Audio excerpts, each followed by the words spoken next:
करिए जो आप पहले दिन ही कलश स्थापना होती है और पहले दिन ही आपको ये ज्ञान हो जाए कि बच्चे पूछे कि कलश क्यों रखा जाता है, कलश के ऊपर आम के पत्ते क्यों लगाए जाते हैं, कलश के ऊपर नारियल क्यों रखा जाता है, कलश के ऊपर 9 बार मोली क्यों बांधी जाती है, मोली मतलब लच्छा नाड़ा 9 बार क्यों लपेटा जाता है नारियल के ऊपर, कलश के ऊपर जब रखा है।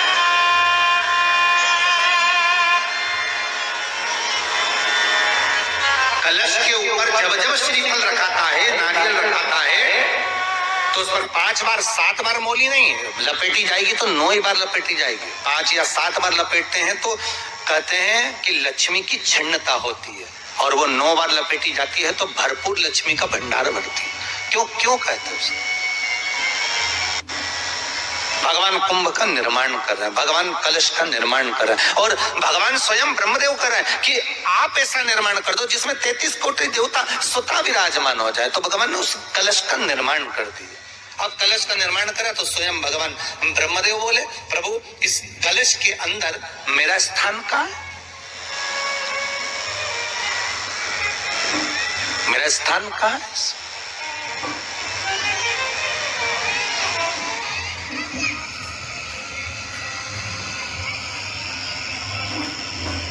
बहुत ध्यान देना महाराज, कलश का जो मुख होता है उस मुख पर भगवान विष्णु का स्थान होता है। किसका स्थान है? भगवान विष्णु का। थोड़ा सा नीचे आओगे, जहां से कलश का मुख दबा हुआ होता है वह जगह भगवान स्वयं शिव की होती है। किसकी जगह है? भगवान शंकर की। कलश का अग्रभाग, नीचे का भाग जहां से फैला हुआ होता है वहां ब्रह्मा का आधिपत्य स्थापित होता है। फिर कलश का जो नीचे का भाग होता है वो भगवान शिव और शक्ति का स्थान होता है। कलश के बाहरी भाग में, जहां पर बाहर का हिस्सा होता है, उस कलश के बाहरी भाग में 33 कोटि देवताओं को भगवान शंकर ने लाकर विराजमान किया होता है। महाराज भगवान शंकर 33 कोटि देवताओं को निमंत्रण देकर उस कलश में विराजमान कर दिया। कितना सुंदर लिखा है देवी भागवत के अंदर